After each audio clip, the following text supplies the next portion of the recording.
Do you ever feel like you're constantly striving for big goals? We often overlook the quiet victories right under our nose.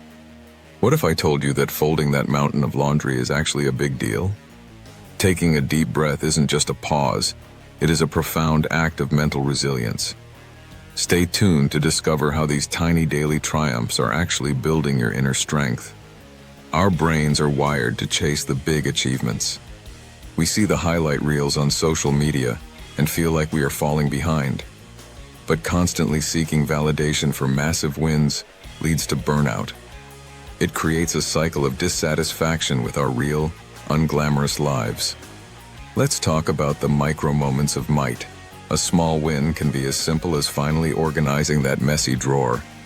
Sometimes the biggest win of the day is choosing rest over productivity. These actions seem insignificant, but they have a powerful ripple effect. Completing small tasks boosts your mood and motivation instantly.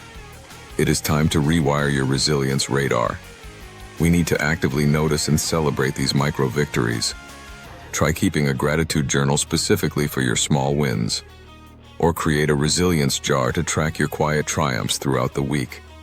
This practice builds the compounding effect of self-compassion.